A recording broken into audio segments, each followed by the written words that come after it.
এই বিশ্বে যারা পশ্চিমাদেরকে বন্ধু বানাইছে ওদের কোনো দুশ্মনের দরকার নাই। একদম খোলামেলা বললেন, ইসরায়েলের সাথে যারা আতাত করেছে ওদের দুশ্মনের দরকার নাই। পশ্চিমা আমেরিকাদের সাথে যারা বন্ধুত্ব করে চলছে এদের দুশ্মনের কোনো দরকার নাই। এদের চরিত্র হচ্ছে এরা একটা মুখ নিয়ে আপনার সামনে আসবে, ওদের একটা স্বার্থ পিছনে থাকবে, ওই স্বার্থ উদ্ধার করার জন্য বন্ধুর বেশে আপনার সামনে আসবে। এরপর স্বার্থ উদ্ধার করা শেষ, আপনার গর্দান নামাই দিবে। তারপরে বিশ্বাস করতেছেন না? আমরা ওদেরকে চিনি, কারণ আমরা আল্লাহর কিতাব পড়ি রে ভাই। আল্লাহ পাক এই কিতাবের সূরা মাইদার 51 নম্বর আয়াতে বলেছেন, ইয়া আইয়ুহাল্লাযীনা আমানু, হে মুমিনগণ, লা তাত্তাখিযুল ইয়াহুদা ওয়ান নাসারা আউলিয়া, তোমরা এই ইহুদিদেরকে আর নাসারা খ্রিস্টানদেরকে বন্ধুরূপে গ্রহণ করো না। কে বলেছেন ভাই? আমার কিছু বলার আছে এখানে? কোন ইহুদি কোন খ্রিস্টানকে? আল্লাহ পাক কি সবার কথা বলছেন? উত্তর না, ওদের মধ্যেও কিছু কিছু ভালো মানুষ আছে, সত্য এটা। কিছু কিছু ভালো মানুষ আছে। কারা তাহলে? কাদেরকে নিষেধ করলেন আল্লাহ পাক? আল্লাহ পাক বলছেন বা'দুহুম আউলিয়া ও বা'দ, ওদের মধ্যে কিছু আছে যারা একে অপরের বন্ধু। একে অপরের, বলেন তো ইসরায়েল আর আমেরিকা কি একে অপরের বন্ধু না বন্ধু না? এদেরকে বন্ধুরূপে গ্রহণ করতে আল্লাহ নিষেধ করেছেন। এই আয়াতটা এখন ওই মধ্যপ্রাচ্যের এই হাবিবিদেরকে কে বুঝাবে? কে বুঝাবে? এই জর্ডানের রাজাকে কে বুঝাবে? আমাদের সৌদের কিংকে কে বুঝাবে? লেবাননকে কে বুঝাবে? এই যে গলফ কান্ট্রিদেরকে কে বুঝাবে যে আল্লাহ পাক বলেছেন ইহুদি এবং খ্রিস্টানদের মধ্যে যারা একে অপরের বন্ধু, এদেরকে আমরা বলি জায়নিস্ট। কি বলি? জায়নিস্ট, মানে জায়নবাদী। এরা জায়নিস্ট মুভমেন্ট চালু করেছে সারা ওয়ার্ল্ডে। এদের উদ্দেশ্য হচ্ছে হোলি ল্যান্ডটা দখল করা, মানে ওই নীল নদ থেকে ইউফ্রেটিস পর্যন্ত দখল করে ওইখানে দাজ্জালের শাসন কায়েম করা, এটা ওদের লক্ষ্য। এই একটা লক্ষ্যে রাগাচ্ছে। এদেরকে আল্লাহ পাক বন্ধুরূপে গ্রহণ করতে নিষেধ করেছেন। এই আয়াতটা আপনি ওদেরকে কিভাবে বুঝাবেন? আল্লাহ পাক আরো বলছেন ওয়া মান ইয়াতাওয়াল্লাহুম মিনকুম, আয়াত কিন্তু শেষ হয়নি এখনো। আল্লাহ পাক বলছেন ওয়া মান ইয়াতাওয়াল্লাহুম মিনকুম, তোমাদের মধ্যে হে মুমিনরা কেউ যদি ওদের দিকে মুখ ফিরাও, মানে ওদেরকে অ্যালায়েন্স রূপে গ্রহণ করো, ফাইন্নাহু মিনহুম, তুমি তখন তাদের অন্তর্ভুক্ত হয়ে যাবে। নাউযুবিল্লাহ। তার মানে কি তারা কাফের হয়ে যাবে? আমরা কি তাহলে এদের সবাইকে কাফের বলছি, তাকফির করছি? উত্তর না। যারা বলে আমরা এদেরকে তাকফির করেছি, এরা ডাহা মিথ্যাবাদী। এরা হচ্ছে ডাহা মিথ্যাবাদী। আমরা এ ধরনের মধ্যপ্রাচ্যের শাসকদেরকে তাকফির করি নাই, আগেও করিনি, এখনো করি না, ভবিষ্যতেও ইনশাআল্লাহ করব না। আল্লাহ পাক কি বলছেন তাহলে? আল্লাহ পাক আয়াতের শেষে উত্তর দিচ্ছেন ওয়া মান ইয়াতাওয়াল্লাহুম মিনকুম ফাইন্নাহু মিনহুম, তোমাদের মধ্যে কেউ যদি ইহুদি নাসারাদের সাথে, জায়নিস্টদের সাথে জোট গঠন করো, ওদেরকে বন্ধুরূপে গ্রহণ করো, তাহলে তোমরা তাদের অন্তর্ভুক্ত হয়ে যাবে, আমাদের কেউ থাকবে না। এর মানে তারা কি হবে? ইন্নাল্লাহা লা ইয়াহদিল কওমাজ যালিমিন, আল্লাহ পাক এই জালেমদেরকে হেদায়েত দেন না। তার মানে তারা হবে জালেম। কি হবে? আল্লাহ পাক শব্দ ইউজ করেছেন কি? জালেম। অতএব যদি কেউ জায়নিস্টদেরকে মিত্ররূপে, বন্ধুরূপে গ্রহণ করে, সে ব্যক্তি হোক, সমাজ হোক, সরকার হোক, রাষ্ট্র হোক, সে জালেম হয়ে যাবে। কি হবে ভাই? সে কি কাফের হবে? উত্তর না। কাফের হবে? কি হয়ে যাবে? জালেম। ইন্নাল্লাহা লা ইয়াহদিল কওমাজ যালিমিন, আল্লাহ পাক জালেমদেরকে হেদায়েত দেন না। এই জন্যই তো মদের বার ওপেন করতেছেন, এখন কনসার্ট করতেছেন, হ্যালোইন করতেছেন, এইটা করতেছেন, ওইটা করতেছেন। কেন? আল্লাহ পাক নারাজ হয়েছেন। আল্লাহ পাক কি হয়েছেন? নারাজ হয়েছেন আল্লাহ পাক। এখান থেকে ফিরে না আসলে আল্লাহ পাক ধরবেন। তো এখান থেকে আপনি বুঝতে পারছেন যে পুরো বৈশ্বিক প্রেক্ষাপটে আমাদের অবস্থাটা কি। আরো একটা আয়াত আছে, ওটা সূরা বাকারায়, এটা আরো মারাত্মক। এটা আল্লাহ পাক তার নবীকে বলছেন যে ওয়ালান তারদা, ভালো করে শুনেন যুবকরা, আল্লাহ পাক বলছেন ওয়ালান তারদা। আপনারা হয়তো অনেকে গ্রামার জানেন না, যারা মাদ্রাসা ব্যাকগ্রাউন্ডে তারা জানেন, বুঝবেন।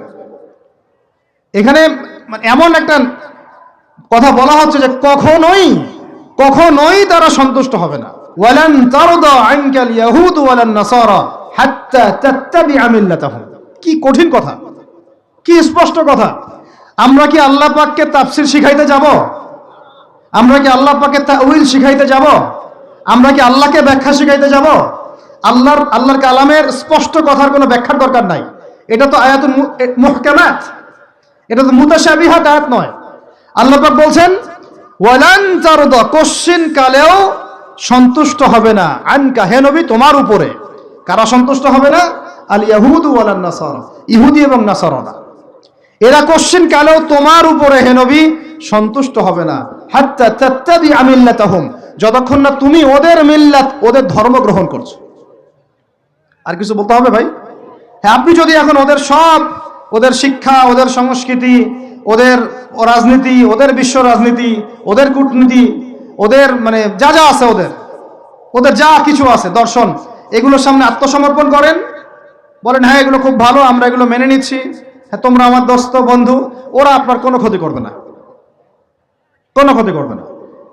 কিন্তু যদি আপনি এগুলোর বিরুদ্ধে দাঁড়ান, না তোমাদের এইসব গডলেস উল্টাপাল্টা আল্লাহ বিরোধী শিক্ষা এগুলো চলবে না, তোমাদের সুদভিত্তিক অর্থনীতি চলবে না, তোমাদের এই আল্লাহ বিরোধী এই যে জিও পলিটিক্স চলবে না, তোমাদের এই মুসলিমদের উপর অত্যাচার নিধন এগুলো চলবে না, তোমাদের এইসব জুলুম নির্যাতন চলবে না, এইগুলো কথা যদি আপনি বলে ওদের বিরুদ্ধে দাঁড়ান, কথা দিয়ে দাঁড়ান, কলম দিয়ে দাঁড়ান, অ্যাসোসিয়েশন দিয়ে দাঁড়ান, বা একটা জাতিগতভাবে প্রতিবাদ করেন, বা আপনি ওদের জুলুমের বিরুদ্ধে দাঁড়িয়ে যান, বলেন যে না আমরা ফিলিস্তিনিদের পাশে আছি, প্রয়োজনে আমরা ওদের পক্ষে যুদ্ধ করব, এই ধরনের কোনো কথা যদি আপনার মুখ দিয়ে বেরিয়ে যায়, মুখ ফসকেও যদি বেরিয়ে যায়, দেখবেন ওরা পুরো শক্তি নিয়ে আপনার বিরুদ্ধে ঝাঁপায় পড়ছে। বুঝতে পারেন নাই মনে? আর কেমনে বললে বুঝবেন আমার জানা নাই, এর চেয়ে আর খোলামেলা কোনো কথা বলা সম্ভব না। এই হলো কোরআনের কথা। আরো আছে, আরো বলি একটা, নিতে পারবেন তো? এই একটা নিতে পারবেন তো? আল্লাহ নেওয়ার তৌফিক দান করেন। কোরআনের কিছু আয়াত আছে সবাই নিতে পারে না।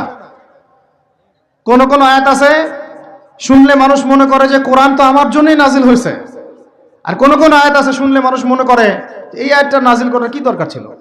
নাউযুবিল্লাহ। এখন এই যুগ চলতেছে, সব মানতে রাজি, কিসের পর্দা, পর্দার কি দরকার? সব মানি কোরআনের, যাকাত ভিত্তিক, কিসের যাকাত, যাকাত দেওয়ার কি দরকার? সব মানি, চোরের আবার হাত কাটতে হবে কেন? মানবতা বিরোধী কাজ। সব মানি কোরআনের, ব্যভিচার করলে রজম কেন করতে হবে? এটা তো বর্বর মধ্যযুগীয় আইন। কথা বুঝতে পারে না? কোরআনের সবাই নিতে পারে না। কোরআনে 400 থেকে 450 জায়গায় আছে যে আল্লাহ রাব্বুল আলামিনের দিন প্রতিষ্ঠার জন্য তোমরা দাওয়াতের পাশাপাশি জিহাদ করো। কি করো? ওই শব্দ নিতেই পারে না মানুষ, শুনলেই যারা ইসলামের বিরুদ্ধে আছে, সরাসরি বিরুদ্ধে আছে, ওরা তো এমনি নিতে পারেই না, এটা আলাদা বিষয়। যারা দাড়ি টুপিওয়ালা কালিমা পড়া কিছু মুসলমান আছে, মুনাফেক নামধারী মুসলমান, এরাও নিতে পারে না। দেখেন নাই কি অবস্থাটা হইলো অক্টোবর মাসে, এই যে প্যালেস্টাইন ইস্যু নিয়ে এই প্রকাশ্য একটা জিহাদ চলতেছে ইহুদিদের সাথে, একদম স্পষ্ট, সবাই চিনতেছে কারা হকপন্থী কারা বাতিলপন্থী। একটা মানুষ যে নামাজ পড়ে না সেও চিনতে পারতেছে যে হ্যাঁ এরা জালেম, এরা মাজলুম, তাই না? প্রশাসনের 98% ভাই এটাই বিশ্বাস করে যে ইসরায়েল জালেম, এই ফিলিস্তিনের ভাইরা মাজলুম। অনেক ভাইয়ের সাথে আমাদের দেখা হয়, কথা হয়, চা খাই। আল্লাহ পাক তো একটা জায়গা দিয়েছেন আলহামদুলিল্লাহ মহব্বতের। তারা বলে যে হুজুর যদি সত্যি আমাদের সুযোগ থাকতো, বা আমাদেরকে যদি আল্লাহ পাক সুযোগ দিতেন, ওই রকম কোনো নেতা আমাদের থাকতো, আমরা সবার আগে গিয়ে ওখানে যুদ্ধ করতাম। তা আমাদের দেশের প্রশাসনের লোকজন বলেছে। কথা বুঝতে পারতেছেন? কিন্তু মুসলমান নামধারী, আলেম নামধারী কিছু দাড়ি টুপিওয়ালা বুঝতে পারলো না যে ওই ভাইরা মাজলুম আর এরা জালেম। এরকম চলমান তাজা একটা জাজল্যমান ইস্যুতেও ঘুরিয়ে ফিরিয়ে ইনিয়ে বিনিয়ে ইসরায়েলের পক্ষ নেওয়া শুরু করলো। এটা নিয়ে বলতে বলতে আমি ক্লান্ত হয়ে গেছি, আর আমি এগুলো বলতেও চাই না, আমার লজ্জা লাগে। এদের বিরুদ্ধে দু একটা কথা বলতে আমার এনার্জি লস হয় এবং লজ্জাও লাগে। নির্লজ্জ শ্রেণী, নির্লজ্জ। দেখেন সিরাজউদ্দৌলার নাম শুনেছেন? বেচারা পরাজিত হয়েছিল। বেচারা কি হয়েছে? কিন্তু লড়াই করে পরাজিত হয়েছে। মীর জাফরের নাম শুনেছেন? ও বেটা ব্রিটেনের হাত ধরে জয়লাভ করেছে, জয়লাভ করে মসনদেও বসেছে, কিন্তু কিয়ামত পর্যন্ত মানুষ গাদ্দারদেরকে মীর জাফর নামে ডাকে। কথা বুঝতে পারেন নাই? তো সবসময় দুনিয়ার সাফল্য, দুনিয়ার বিজয়, দুনিয়ার আধিপত্য সবকিছু না। জনগণ সব বুঝে এখন। বাংলাদেশের ইয়াং জেনারেশন স্পেশালি তারা অনেক পড়াশোনা করে, এখন বুঝে, আলেমদের সাথে থাকে। হক বাতিল এভাবে আপনি আলাদা করতে পারবেন না। হককে বাতিল, বাতিলকে হক বানাইতে পারবেন না। ইনশাল্লাহ হক হকের জায়গায় স্পষ্ট থাকবে, বাতিল বাতিলের জায়গায় স্পষ্ট থাকবে। এই সময়গুলোতে মানুষ বলেছে যে যে ভাইরা শিশু হত্যার প্রতিবাদ করতেছে, বোনদের ইজ্জত নিধনের প্রতিবাদ করতেছে, বোম্বিং এর প্রতিবাদ করতেছে, এদের আকীদা ঠিক নাই, এদের মানহাজ ঠিক নাই, এরা সঠিক মুসলমান না। এরকম অবস্থায় মানুষ বলেছে আইয়ুবী রাহিমাহুল্লাহ যখন আক্রমণ করে বাইতুল মুকাদ্দাস জয় করেছিলেন, উনারও আকীদা মানহাজ ঠিক ছিল না। এরকম অবস্থায়ও মানুষ বলেছে বাংলাদেশের মাটিতে বসে দাড়ি টুপিওয়ালা পাগড়ি জুব্বা নিয়ে বলেছে যে হামাস এটা বিচ্ছিন্ন জনগোষ্ঠী এবং ওই নাকি অপরাধী, সক্ষমতা নাই, কেন সে যুদ্ধ করতে গেল। বলেছে যে হামাসকে সৃষ্টি করেছে নাকি ইসরায়েল। তো এই হলো অবস্থা। না এদের আকীদার কোন সঠিক জ্ঞান আছে, না সত্যিকারের মানহাজের সঠিক জ্ঞান আছে, আর না ইতিহাসের কোন সঠিক জ্ঞান আছে। হামাস সৃষ্টি হয়েছে 1994 সালের দিকে। কত সাল বলেন? 1989 থেকে 92 সালের মধ্যে একটা চুক্তি হয়েছিল। আমি তো বলি আমার সামনে বসান, আর বসতে চাইলে অনলাইনে বাহাসের কথা বলে, তো অনলাইনে না, যদি পান আপনারা ধরে নিয়ে আমাদের মাদ্রাসায় নিয়ে আসবে। ধরে কি করবেন? আমাদের মাদ্রাসার সামনে বসায় দিবেন। অনলাইনে কোনো বাহাস হয় না, অফলাইনে হবে, সামনাসামনি। কিতাব যত কিতাব আছে নিয়ে আসুক, সমস্যা নাই, কিন্তু অনলাইনে না। হবে কোথায়? অফলাইনের সামনাসামনি, টেবিল থাকবে, দুই দিকে দুজন বসবে। প্রয়োজনে প্রশাসন থাকবে, প্রয়োজনে আমাদের আরো বড় বড় ওলামায়ে কেরামরা থাকবেন, তারা এখানে এটাকে জাজ করবেন। এই যে কথাটা বললো, হামাসকে সৃষ্টি করেছে কি ইসরায়েল। আমি শুধু অর্থনীতি নিয়ে পড়ি নাই, আমরা 6টা সাবজেক্ট নিয়ে পড়ছিলাম ইউনিভার্সিটিতে। আমাদের ফ্যাকাল্টির মধ্যে 6টা সাবজেক্ট মেইন ছিল, মেজর। একটা হলো ফিলোসফি, একটা হলো ইংরেজি, একটা অর্থনীতি, একটা এই গ্লোবাল অ্যাফেয়ার্স মানে জিওপলিটিক্স, যেটাকে আমরা জিওপলিটিক্স বলি, আর একটা হচ্ছে হিস্ট্রি, আর একটা হচ্ছে পশ্চিমা দর্শন। যে পশ্চিমা দর্শনের এতগুলো কথা আমরা বলি, এমনি এমনি বলি না, আমরা জানি ওদের দর্শনের মধ্যে কোথায় কুফর আছে, কোথায় শিরক আছে। এখন ইতিহাস আপনাকে ছোট্ট করে বলতেছি। 1989 সালে একটা চুক্তি হয়েছে ফিলিস্তিনের সাথে। এই চুক্তিটার নাম 89 থেকে 92 এর মধ্যে, এই চুক্তিটার নাম হচ্ছে অসলো শান্তি চুক্তি। বলেন কি বললাম? এই চুক্তিটা সাধারণ ফিলিস্তিনি যারা তাদের ভূমি ফেরত চায়, যারা ইসরায়েলের পতন চায়, যারা এই জুলুমের বিরুদ্ধে দাঁড়িয়ে আছে, ওরা মেনে নেয় নাই। তো যারা মেনে নেয় নাই, পরবর্তীতে তারা এই হামাস নামক সংগঠনটা তৈরি করেছে। এটা সশস্ত্র অবস্থান। ওদের দুইটা অংশ আছে, একটা আল কাসাম ব্রিগেড, আর একটা হচ্ছে দাওয়ার জন্য। কিছু মানুষ দাওয়াতের মেহনতে থাকে, কিছু মানুষ সশস্ত্র যুদ্ধ করে। এটা উড়ে এসে জুড়ে বসে নাই। এরা বিগত প্রায় 75 বছর থেকে ধাক্কা সহ্য করতে করতে করতে করতে আজকে বাধ্য হয়ে জায়গা আসছে। একটা কিতাব বাজারে আসবে ইনশাআল্লাহ, আপনারা দোয়া করেন যেন কিতাবটাকে মানে সবচেয়ে সেরা ভাবে যেন আল্লাহ পাক আনার তৌফিক দান করেন। এর নাম হচ্ছে হুরমাতুল আকসা। কি নাম? আল্লাহ পাক যেন তৌফিক দান করেন, আমিন। একদম বিগত 5000 বছরের ইতিহাস আপনাকে দিয়ে দিব ইনশাআল্লাহ। কত বছর? 5000 বছর পুরাতন ঘটনা আল আকসা। কত বছর ভাই? 5000 বছর। ওইটা ইব্রাহিম আলাইহিস সালামের হিজরতের জায়গা।